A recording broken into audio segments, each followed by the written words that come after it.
Life's a foolish game. Do you ever feel the same? Well, maybe we could change. Turn the ship another way. Feel it in the darkness. We're sailing right into those days. Good morning and welcome back to the channel Orange and Colombia, and welcome to another Coffee Time Live. I'm a couple minutes late. I'm sure you saw all those clips jumbled up. There's a reason for it, but hopefully we've got good sound and everything's working good. Get to the weather, 73 degrees right now. We're going to have a high of 78 and a low of 65. Come on, there we go. And let's see, kind of rainy all day. The Colombian peso, we're at 42.60. I think that's the highest all week. And Turtle sent me a little video clip telling me this is what he did when he saw it hit a high today.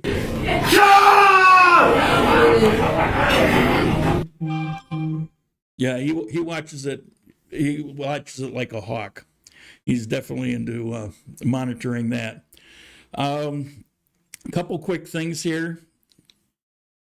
Got a microphone that was loaned to me that had the right specifications. It should be working fine. Ran a couple tests, sounded good.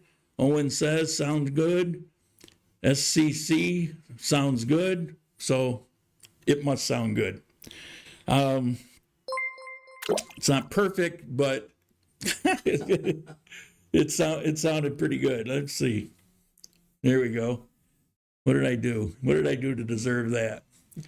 Oh, we still have that thing on the side there. I'll have to figure out how to get rid of that. Yeah. Didn't do a lot this week, outside of some things here, but I did go to the dentist, so I figured I'd tell you about it. I had 3 broken teeth that haven't been addressed in forever. How do you get 3 broken teeth? I had a few people ask me that. Well, 2 of them broke the same way. I bit on something that actually split it like it was, chopping wood. And I never did anything, was broken right down to the gum. And then the third one goes back a ways and it was broken by a helmet. It's a long story, but careful, you get angry, I guess. So I had them taken out. It was $19 a tooth, 240,000 pesos in total, $57 to have 3. One came out really easy, and the other one came out, it was a little difficult because it was still alive. But the lower one was very much alive, wasn't the least bit dead, and it took about 20 minutes in a lot of pain and endless shots because the pain was just getting through. So that kind of sucked, which brings me to another thing. I want to tell you the price of dentists. I had to take these. Unfortunately, you can walk down to the store and just buy these off the shelf. It's 50 tablets of 500 milligrams each. I'm supposed to take 3 a day for 7 days. And it cost me, I think it was either 12 or 18,000 pesos for a box of 50. So somebody do the math. $4 So I don't know if that's good or bad. I'm just kind of used to those prices. Let's see what else we got. Yeah, that's about it. So let me look through the chat here. Oh, the chat's lost and gone forever. Start with a Rumble chat. Juka, thank you very much. Thank you, thank you, thank you. As always, thank you. It's very much appreciated. And Rob, good morning, Rob, Fort Lauderdale. He's been spending a lot of time in Colombia recently. Sorry to see you back there. Greetings from Finland, Mr. Juka. Yeah. Turtle. Aloha, amigos from sunny downtown Socorro. Turtle again. Welcome, Jerry and Johnny, two lost souls from the something great state of Arizona, where the weather hit 110 on the day they left. Johnny has already declared he ain't ever going back. Now, you guys don't necessarily know them, but you may know Jerry. He's in the chat once in a while, and he's been doing his countdown, and he's finally retired, and he's here. Jerry, if you're watching, Johnny, hit me up. We'll go to lunch Monday or Tuesday. I have to tell you about something anyway. Let's see. That's it with that one. Charles, greetings from New York City. Back to Colombia next weekend. Good morning from Ontario. Sound is good, sound is good. Good morning from Panama. And 15,000 pesos, 354. Yeah, so about $4, I think it was. And in YouTube, we get to thank Yuka again. Edward Lee, sound and video are good. Thanks for subscribing. I got a subscriber, apparently, while this was going on. Ben, good dentist. And Nadik Mark, message retracted. Okay, so I'm going to get to some news. Let me switch this over. We've got Dan here again today. Our discussion later today is going to be about apartments, cost of apartments, and our experiences, things that we've been going through. I want to see if I can... Everybody bear with me for a moment, please. I want to see if I can get that off the screen. That one, no. That one, no. No. I don't know if I can take it off the screen. I forgot all about it. Well, it'll just have to run over my face. I don't know if it gets up that high. Could be annoying, but we're just going to have to live with it. All right, so let me get to the news. So let's see. First one is for the birds. Colombia's flying high, the best destination in the world for bird watching. This happens every year. They have countries all over the world. They have people go out. There were something like 50,000 participants this year, and they go to all these different countries, and they do bird watching for a period of time. And they register the different species of bird, and then when the contest is over, the country that had the most species during a short period of time, that's the winner.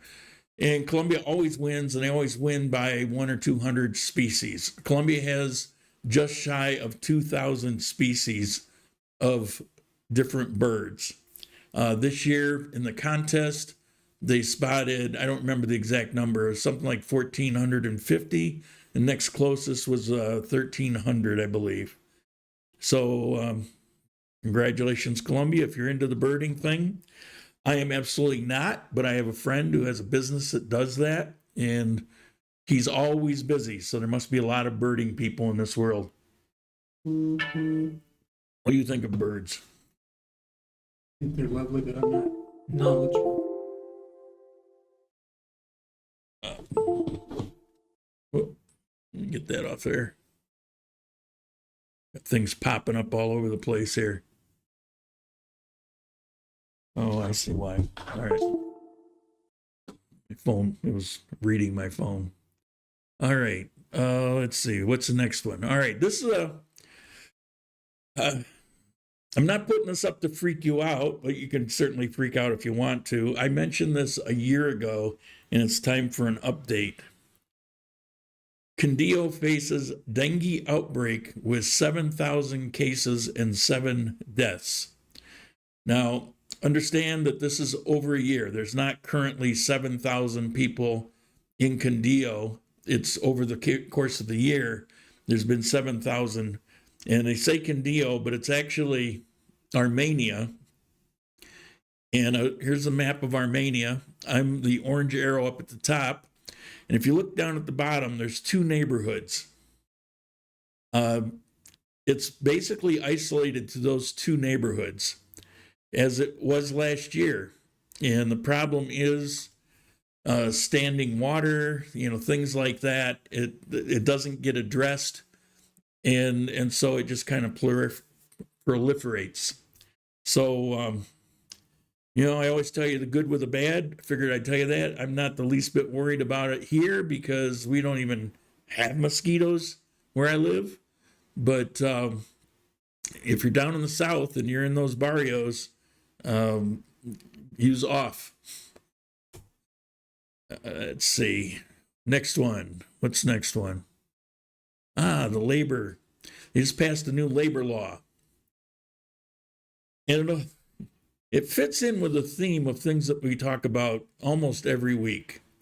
Labor reform. Employees will now be able to bring emotional support pets to work. Now, these aren't, it's not like seeing eye dog or anything like that. This is just like, I need my dog. But you do have to have a doctor or a psychiatrist or some medical professional give you a note, and you take that to your boss, and they have to have a provision for it. Now, what's interesting is that in so many businesses already, people do that. Now, in some of the chains like Falabella or Exito or something like that, it's not really practical. You don't see it. So I don't know how they're going to work that out. But in all the local businesses and restaurants and tiendas and all that, they already do that. So I don't know, but if it's going to be about pets, it'll be about pets. So here's the next one. I don't know. It's kind of humorous.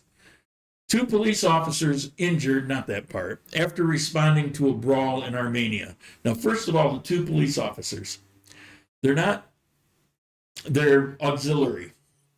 I think one was 18 and one was 19 years old. They're hall monitors, basically, and they have them do these internships down around the central part of the city, more of a keep an eye on things. And their injuries didn't amount to much, like a bruise and like that. So it's not as dramatic as it seems. But the brawl was kind of interesting. This was down in Central, or near Central, as you would think of it. And it was 5 women, 2 men, for whatever reason, and I couldn't find out why. I don't think anybody knows at the writing of the story. They all ganged up on a couple, man and a woman, who were walking down the street.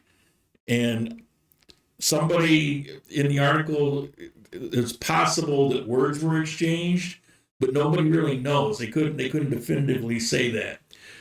But it turned into a big fight, and other people were joining in, and people were dragging people away. And these 2 kids, kid cops, they dove into the middle of it trying to break it all up, and they got a rude welcome. So it's kind of cool. I mean, I want to see that. That sounds like, like a John Wayne movie. It sounds pretty good. Action in Armenia. Yeah. And the last news article, we'll get to our topic where we actually have a conversation, is we had a big robbery. $1 million theft. Okay, that's million peso theft caused panic in the center of Armenia after exchange of shots. And there were a couple shots. Nobody was hit. So what happened was this guy, Colombian, he went to a bank. This is down in Central, or near Central. Near Central, it's like as you think of it, but then you've got blocks that are kind of attached to it that kind of fades away from being Central, and it was in there. So he goes to the bank, and he goes to the ATM, and he pulled out, as I recall, 12 million pesos. So that's $3,000, the equivalent of $3,000. So he left there. He went to a commercial business. I didn't say what business it was. And he goes into the commercial business, and followed him in were a couple of guys that jump off a motorcycle. And at gunpoint, they robbed him. And they jumped back on the motorcycle, pulled away. There were a couple shots fired. I don't know. I don't know where those shots came from. It wasn't from the guys on the motorcycle. So somebody apparently shot at them. They got away, but I did this. This article was written and posted up like within an hour or two of this happening. There's a pretty good chance that the police will catch him because it was all caught on camera. So they'll get the motorcycle license and all of that. But the moral of the story is the reason I'm actually telling you this story. We get these maybe a couple times a year. And in the article, you can almost read in the article frustration. And here's why. In Colombia, part of the job of police is if you request an escort from an ATM to wherever you're going, they will do that. It's free of charge. So if you're going to go to an ATM and pull out $3,000-$4,000, go to the police first and say, I need an escort. They will arrange that. And you can have a police escort to wherever you're going. It's part of what they do here. Here's a Colombian, and this is reported every time there's one of these. They remind people that you could do this. And in this article, it sounded, the wording, could have been translation, but I don't think so, because I've read a lot of these over the years. They're reminding once again that you can get a police escort to, keep you out of that situation. But, you got to be careful, I guess, in an ATM. You ever been robbed in an ATM? No, I haven't, but I kind of like the idea of having a police escort. I never pull out more than a few $100s at a time, so I'm probably not as much at risk. Although, when I was dating in Medellin, I was going out with a gal who was born and raised in Medellin, and she went to an ATM on the street. It's in a little booth, and she went in, got some cash, came out. There was nobody else on the street. It was part of town during the middle of the day. It was dead. Two guys on a motorcycle stopped, show her a gun, and take everything that she had. And I was astounded because she was born and raised in Medellin. And it would seem to me, I knew better. Yeah, these things in some cities like Medellin, in Cali, these things are not uncommon. In Ecuador, it was a huge thing, especially in Guayaquil. If you see two men on a motorcycle, beware. They passed an ordinance in Guayaquil, in Ecuador, that two men are not permitted to ride on a motorcycle because it was happening so much. Never heard of that happening here, but yeah, it's, you don't want to have criminals, but you don't have to do that. And today, the way banking is here today, there's no excuse for it. At least one, as a tourist, yeah, it can be problematic. But here's what you do if you're a tourist. You use your US ATM card and you just pull a little bit out. You just pull out what you need for the day. You don't need to have tons of stuff. If you've been here for a while and you end up doing some banking, or even if you don't, if you open a Nexigo account, you can put money in that Nexigo account and then you can pay everything off your phone, because pretty much every business, even individual people now have Nexigo accounts. So if you want to give somebody $200, there doesn't have to be any cash in your pocket. You just need your phone. It's next year, it's going to be like Zelle, where every bank in Colombia can send it every other financial institution free of charge instantaneously. We don't have that yet unless you have Bank Colombia, I think Davi Vivienda, because you have Davi Plata. There's a couple banks, but next year it'll be every bank on one central system. So the key security faction there is don't be negligent with your phone. Yeah. You will need your phone. You can you get one of those keys. They're like $40, $50. And you can key that and then plug it into your phone when you're using it, and then unplug it from your phone when you're not. But then you got to be careful of the key. So, I should probably reintroduce myself to those people who... And they don't care. They don't care I'm either. Go ahead. My name is Dan, and I've lived in Armenia only for a matter of months, but I've lived in Colombia for about the past 7 years.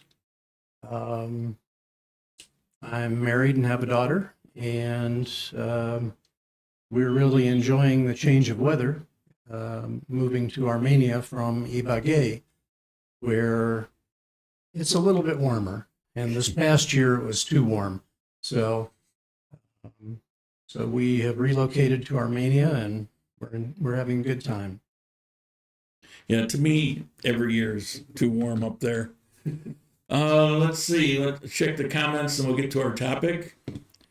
Move the mic closer to me. Why? Rob, Echo is back. But you guys are crazy. All right. When I first started coming here 6 years ago, everybody had to have their motorcycle license plate number on the back of the helmet. Yeah, they don't do that anymore. I don't know at what point they stopped, but I mean, some people still do it, but it's not legally required anymore. But if you're a criminal, it's too easy to, steal somebody's plate, have a different helmet. I mean, there's a lot of ways around that. I get money from Central Commercial ATM, then walk around the mall. Hey, I finally made it on Rumble. Awesome. But I don't recognize the name. It's one of I got to learn all over again the name. But Owen, he hung in there. Turtle sort of did. All right. So we got anything on YouTube here? Good morning from Agua Chica. Let's see. Good morning from Los Angeles. Audio and video very nice and crisp. Ha, in your face. I have my own private birdwatch sanctuary right in my backyard. All kinds of birds come to eat from my guava tree and my, what is that? Something tree. I can't even, it looks like, I don't know. I'm too far away from it. It was a short-term loan shop. Oh, okay. He looks at a different newspaper, and so if you looked at it, that was our robbery. Maybe 4 or 5 hours later, you probably got more detail. Yeah. Short-term loan shop. Oh, so maybe he was just going back to pay off his loan. Maybe he set it up to have him robbed himself. Sounds like they wanted a longer-term loan. Shoot, I'm supposed to be Nate Mark. Okay. So today, I want to talk about apartments a little bit. Just to lead it off, a quick rundown of the apartments that I've had since moving here and coming here from Manizales. My first place was $900,000. I've talked before about how I negotiated that down and all of that. But it was $900,000. At the time I got that, I believe the peso was around 3,800, and it amounted to about $237 a month. 2-bedroom, 2-bathroom, kind of small, great location right behind Mokawa. I lived there for 2 years. My second place was $360, my favorite, and the best value for the money. That I was there for 1 year. Peso was around 3,900. I paid $1,100,000 for a 3-bedroom, 3-bath or 2-bath, quite large apartment. Yeah. Separate dining room, huge balcony. That was about $282. The third was when COVID hit, actually. And peso was still around 3,900. It was $1,400,000. It was the cheapest place around Centenario at the time that was open and available. And that was the house that I lived in. Some of you remember the house with the brick wall behind me. $359 a month. In a gated community. Yeah. And now I'm here 2 years. And this was when the inflation really kind of hit. Mm-hmm. Let's see. Peso is about 4,000, and it was 1.850, about $450 a month, the most expensive. This is actually not expensive in this neighborhood now. Things have really gotten up there. The building next door, it's more like $2.5 million. Next year, if I were to stay here with the annual increase, this will probably tip over $2 million. So $500. My plan is to move. This is, I've explained why I'm here and why I ended up getting stuck here for a second year. I really don't plan on being here. So that's my history with apartments. Everything went pretty well, kind of except this place, although it's a good place. It's just, I need the money. Well, rent is the largest expense in most households. So if you can save a few 100,000 pesos each month on rent, that's money that's available to go to other things. And like microphones that work. Yeah, or that sometimes work.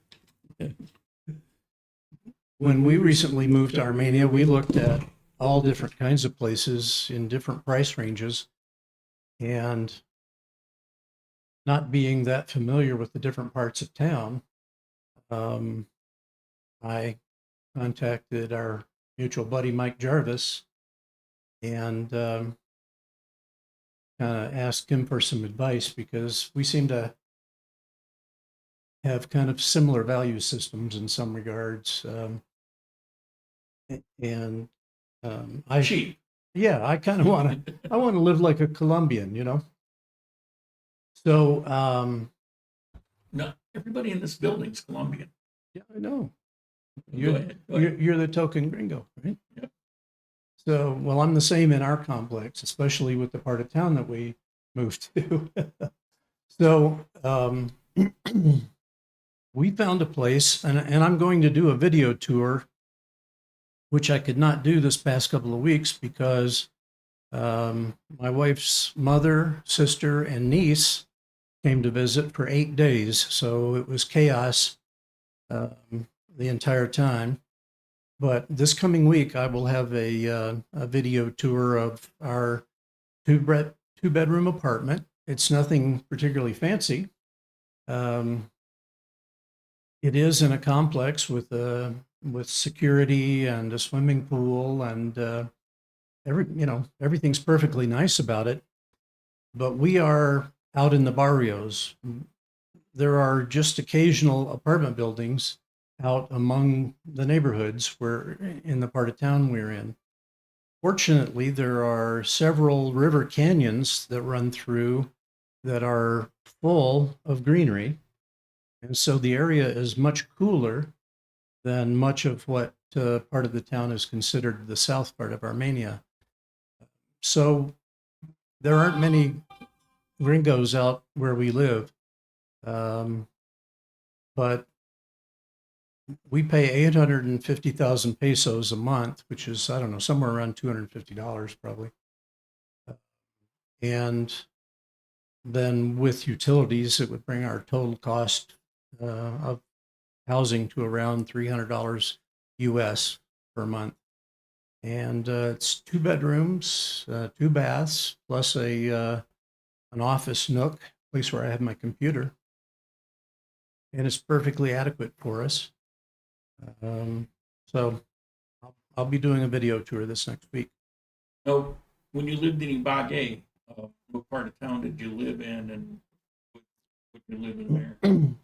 Our first permanent place, when we first moved there, we got Airbnbs and From Medellin. yes. Yeah.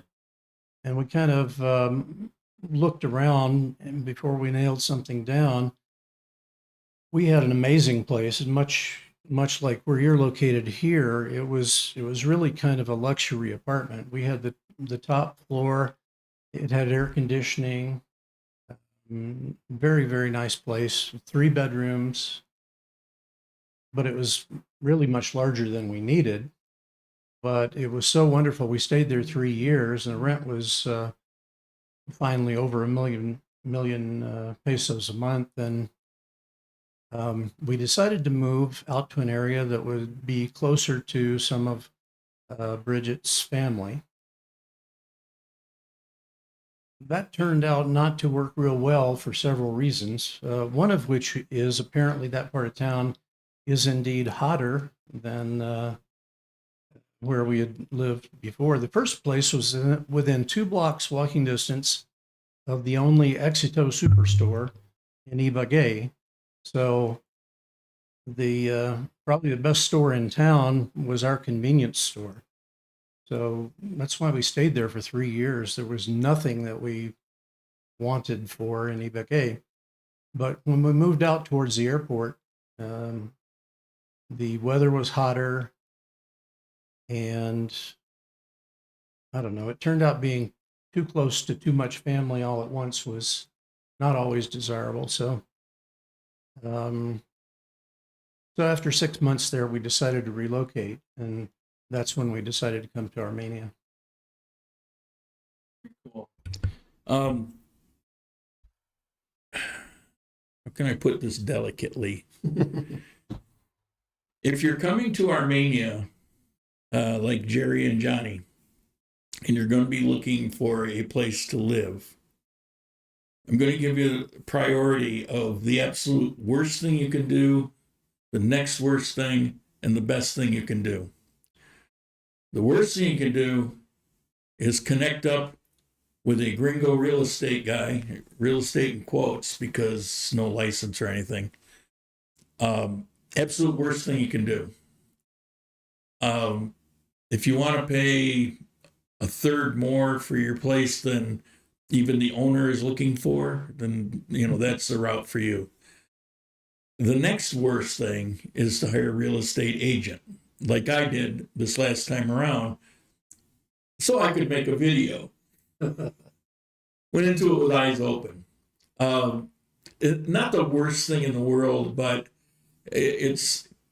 they're definitely by the book, especially if it's in their favor. They don't really make that much money up front, but they make their money when you're trying to leave. Hitting with a lot of fine print. So, avoid that altogether. The absolute best way is just find a place yourself, or, make a local friend, have a local friend go with you. The very best way is if you want to live in a building, which is, I recommend your first time here. Just go to a building that you like in the neighborhood that you like and ask the guard, what's available. And, you hit the bricks for 3 or 4 days, but you'll probably find a couple places that, you like that are suitable. You deal with the owner directly. You don't have anybody charging you extra just to pad their nest.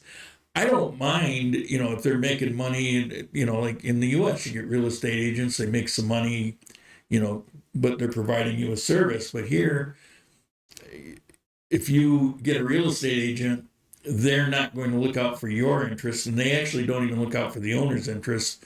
They're completely 100% looking out for their own interest. Yeah, if I may, instead of providing a service here, real estate, quote unquote, agents probably throw up roadblocks that work against you to even being able to rent.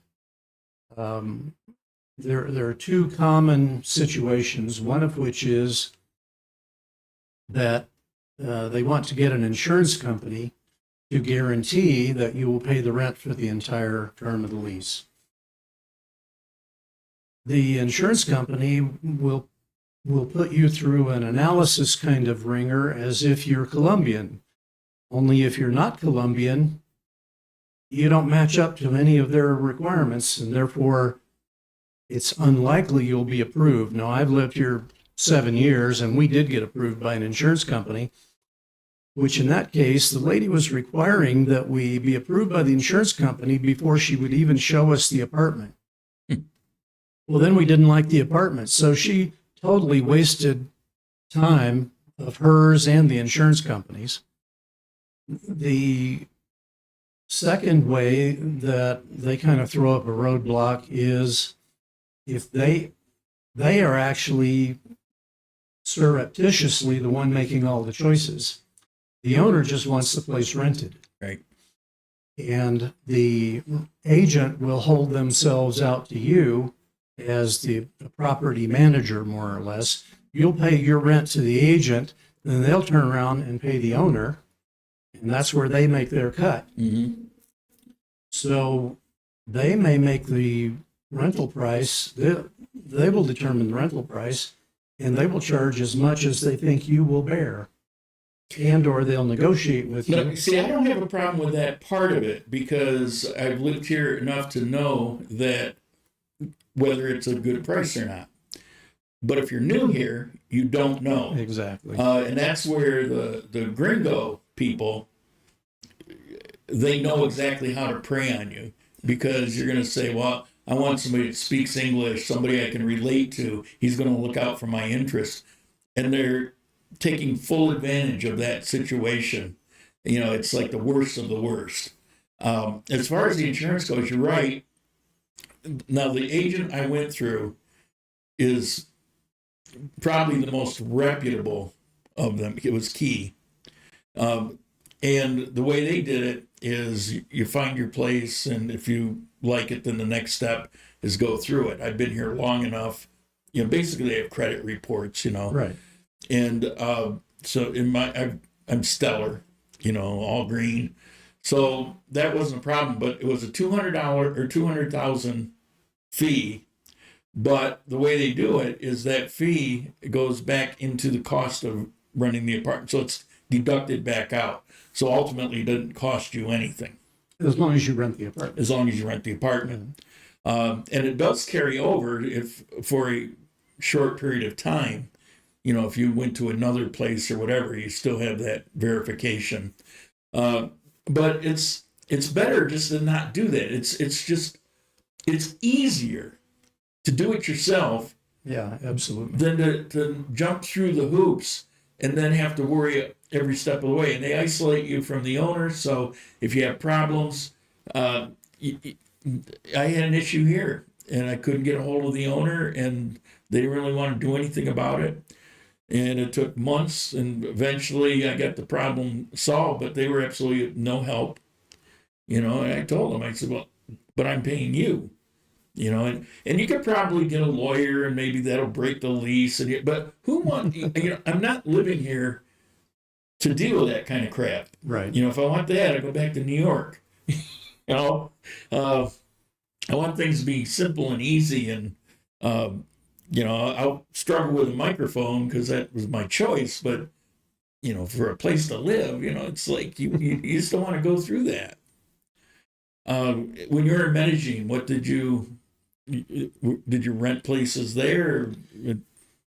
Yes, and I'll tell you the thing I discovered my last few trips back to Medellin is that rents have doubled and even in some areas almost tripled since before the pandemic. And in addition to, well, perhaps because of that, a lot of the locals have been priced out of the market themselves. Yeah. And there's a growing resentment toward foreigners in Medellin. So frankly, I wouldn't recommend it as a city to live in anymore for a foreigner. Yeah, it really has changed, especially in the last year. It's exponentially changing, where you'll see posters on the poles on the street and things like that. It's not good.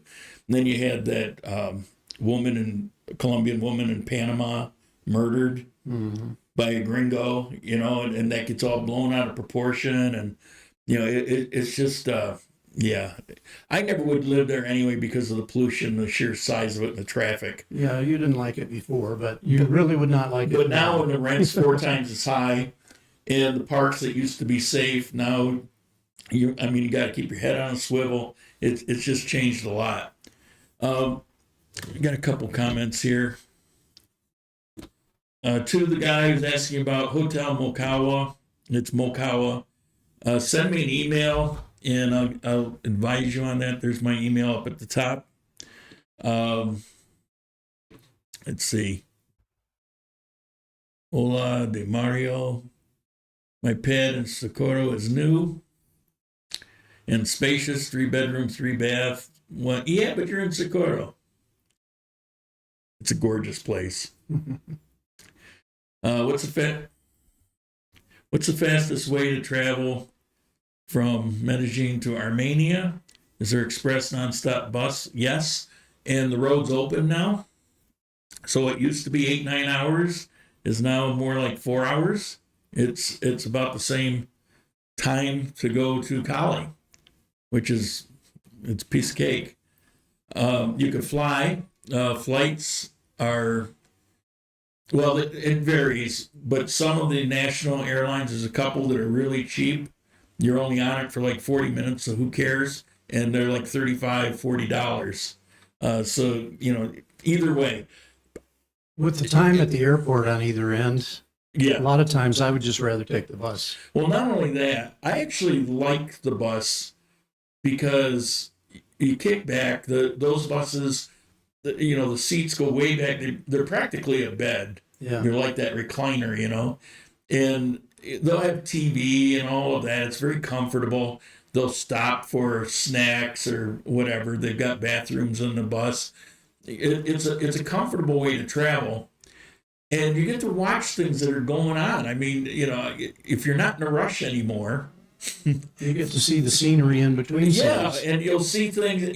There's always on a trip something happens that cracks you up, and you remember it. You think back on it. It was funny. It's like the guy ran his donkey off into a ditch. Major accident. Everybody's standing.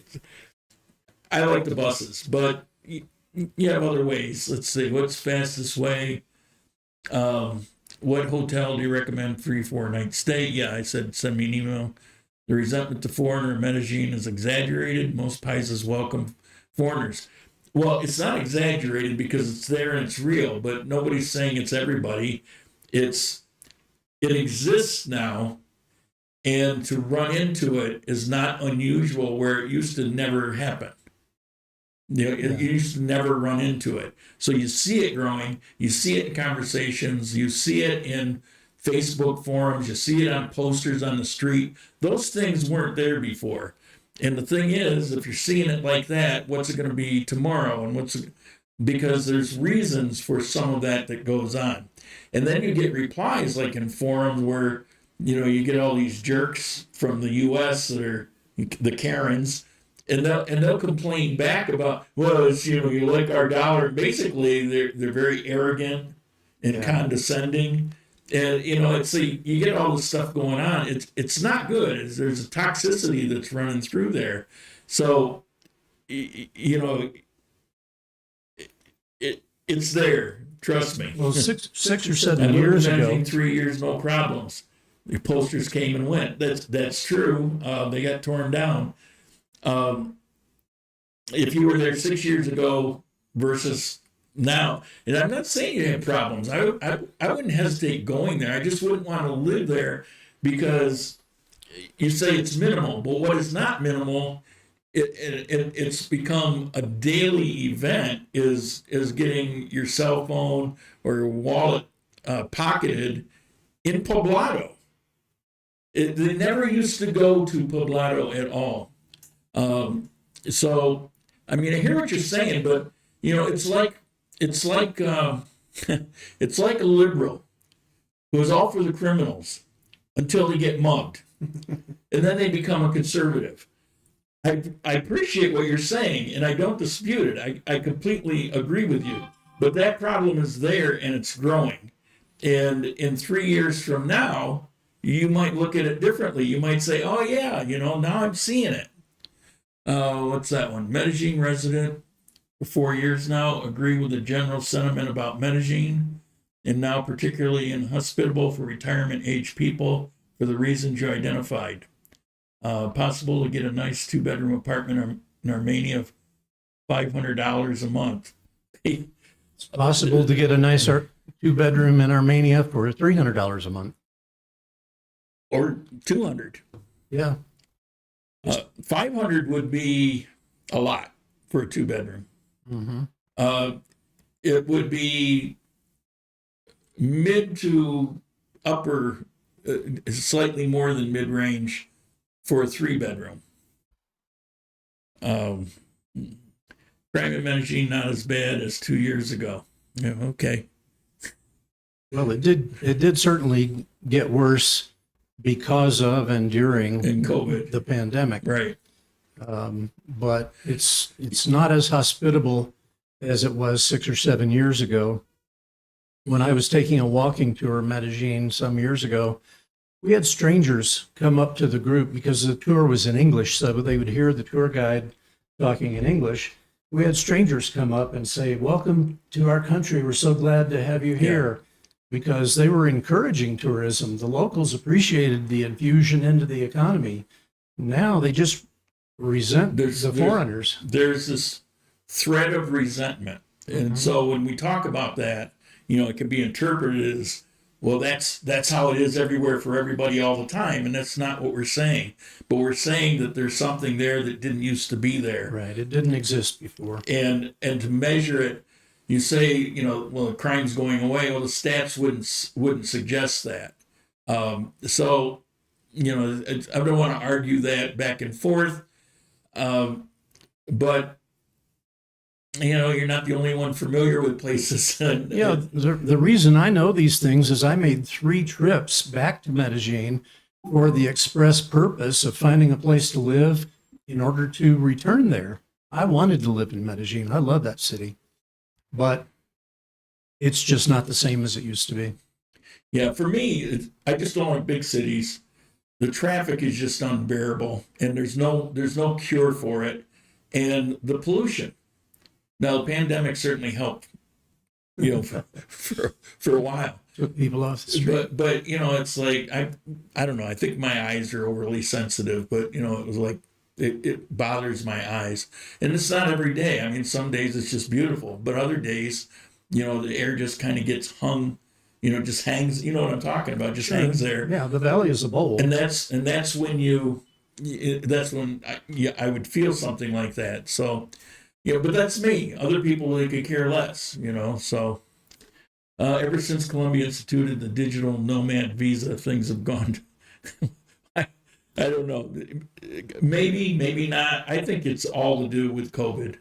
personally. Well, yeah, I have to agree with Turtle to a certain extent because the digital nomads are numerous in Medellin and have definitely contributed to driving up the cost of living there. Well, yes, I won't disagree with that. They come in and have no concept of what's going on. And they don't even care about the future because they're not going to be living here. Right. So that I could see. And they party recklessly, I might add. So. And they party in the way that gives everybody a bad name. Yeah. It's all sex and drugs, and it's not that it wasn't there before, but you're right. It's exponentially grown. I'm thinking along the lines of the crime aspect, where the crime just didn't really hit Laureles, Poblado. Those areas were very secure, and from COVID on, those are not that secure anymore, not like they were. Yeah. It was unheard of to be in one of the parks and be held up. And now it's not that uncommon, and maybe not every day, but you have to be more careful. Before, you didn't really have to think about it. Right. It's kind of like living in the north here. You don't have to think about that. You see locals with their cell phones hanging out behind them, and it would be so easy to grab it, but it doesn't happen. Right. But there, it's changed. There was a YouTube channel that did a little experiment. They had a dead cell phone and put it in a red case and had a guy walk around with it hanging out of his back pocket.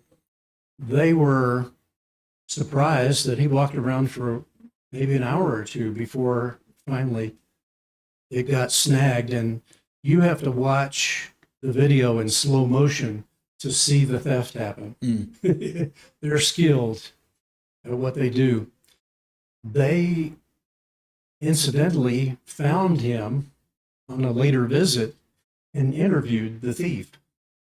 And it's pretty interesting because he just says, he can't get a job and make nearly as much money as he can selling cell phones for $10 a pop. Yeah, that's here in Armenia. It's such a good point. Here in Armenia, I think I mentioned this already, but they have a program in Armenia for street people, and they're actively sending people out to, if you know a street person, get them coming to this office. We'll get them off the street. We'll make sure they're fed. We'll get them some nice clothes. We'll help them find a job. It's all volunteer money, and they're trying to help. They can't get street people to go along with it because they get to do whatever they want. They get to get high if they want to. They don't have to report it to anybody. They can crash on the street at 3:00 in the morning, and they make more money than if they were in a job. Yeah, begging or selling candies is more profitable than getting a job. Yeah, so you would think that's an anecdote, but then when you see it in the paper, and then you see it again in the paper where they're practically begging people to get them in here, and they can't get anybody to go. It's like it's their choice. Now, I'm sure there's people on the street that's not their choice, but they haven't reached them yet. Well, there are also ones who, like you say, they're perhaps involved with drugs and they can't go participate in that program and then do drugs while they're at the center. Yeah, there's a lot of that. So they have limitations on what they feel comfortable with. Is Armenia downtown safe at night? So downtown, you mean El Centro. Well, there's no way to answer that because I don't know what time of night. If you're talking about you're out alone, you've been drinking in a bar, it's 2:00 in the morning, no, it's a pretty good chance you might run into a criminal because criminals sleep late. They do their work at night. And they're opportunistic. So, but that's anywhere. Yeah, but if they see you alone, inebriated at 2 a.m., you're at risk. If they see you with two large buddies, there's no opportunity for them there, and so you're probably safe. But I will say this: if you're out walking around in Catorce, the walking area with all the shops and things, and it's 9:00 at night, and it's fine. It's a safe area. But, again, so the situations, it matters. If you're going to go out drinking and it's 2 o'clock in the morning, don't walk. Get in a taxi to where you're going. It's pretty simple. Yeah. Or have your hotel room where it is you're getting drunk or whatever it is, It's like, do it smart. Colombia Tango Festival at Hotel Palma Verde in Armenia in 2 weeks. Interesting, because salsa is disappearing, and tango, which isn't even Colombian, it does seem that it's growing. I saw something on one of the social media things where there was this street tango thing going on in Colombia, and it really kind of caught my eye. What the hell? This isn't Argentina. Yeah, I'm more interested in visiting Argentina now than I've ever been. And well, now that things are kind of straightening up a little bit. well, they seem to be, and I certainly hope the best for them.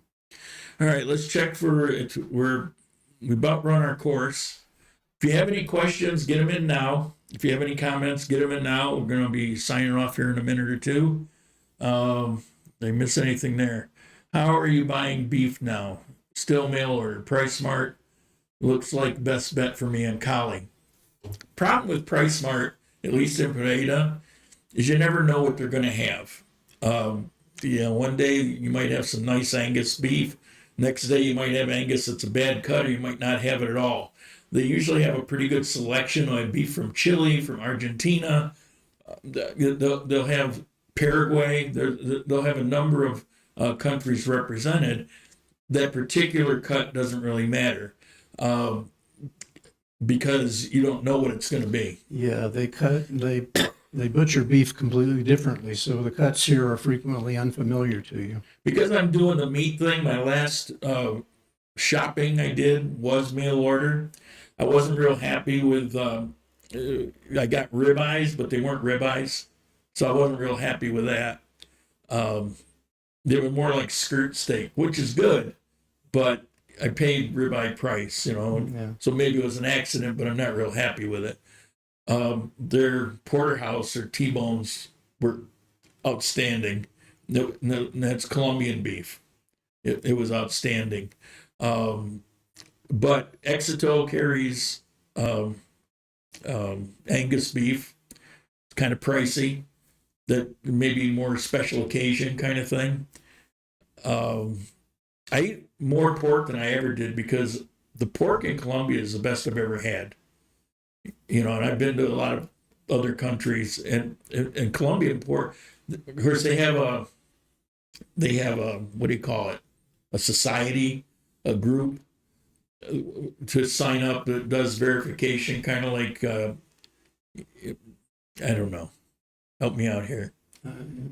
It's not government, but it's an entity like a safety certification program. Or the quality. It's a quality thing, and they have it for pork here in Colombia. And I don't know. The pork is great, and I've fallen in love with pork.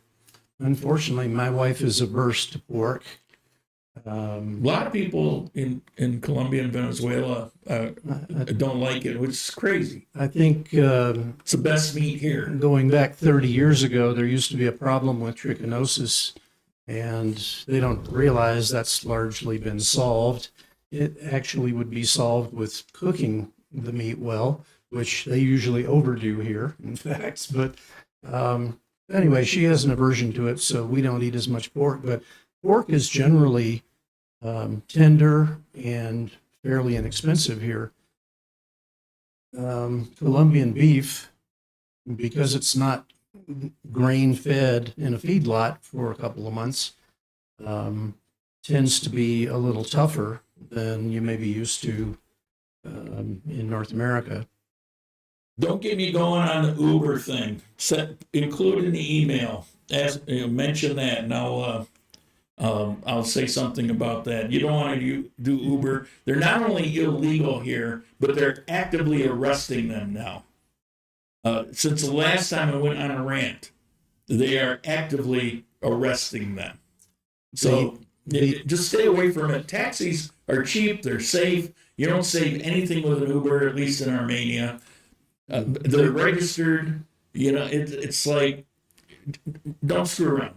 The properly licensed and regulated taxis in Armenia are so inexpensive. And so honest. Yeah, there's absolutely no reason not to use the taxis. And there is an app, it's Candio Taxi, but you don't really even need it because wherever you are, whatever it is, you say, can you call me a taxi? And they will. Yes.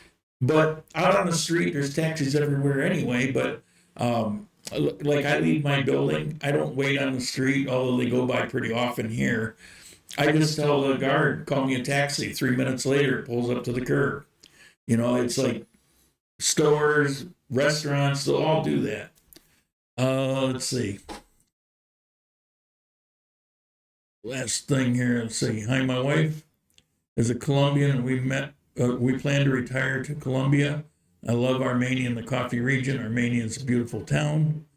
Robert, they've started COP 16, what? In Cali today. They've cleaned up the city big time. What is that? Is that what that is? I don't know what COP 16 is. San Andreas is unbelievably beautiful place too. San Andreas is pretty awesome. I had a nice time there. And I love the way they have it set up, all those hotels around the island that is, they're all connected. They're all the Cameron. And so you buy that one price bracelet, you can have restaurant one hotel one night and different hotel the next night, and they theme everything. Like entertainment one place might be comedy, then another one might be hard rock, another one might be country music, another one might be reggae music, you know. So you got 7 or 8 different places around the island that you can mix and match all these different things. All right, that's it for questions. I think we pulled it off today. I'll do the playback. Everybody was saying it was great, and then for a short period of time, they're talking about there's an echo. So I don't know. It's convention about biodiversity. 197 are attending. The hotels, they're all full. Oh, okay. Didn't know about it. Cool. Good to know. I leave here. I don't get to watch the Bills game. Go Bills. I have to drive to Pereira, taking somebody there, and then I'm meeting up with somebody else for about a half an hour, and then I won't be back until probably 4 or 5 o'clock this afternoon. So, go Bills. You watch football at all? No, not here. Well, you can. Yeah. Unless you're driving to Pereira. All right, so we're going to end it here. Thank you all. Looking forward to playing this back, see how it sounds. And I think Paula's next week. That's our plan. That's our plan, yep. So we'll see you then. Ciao.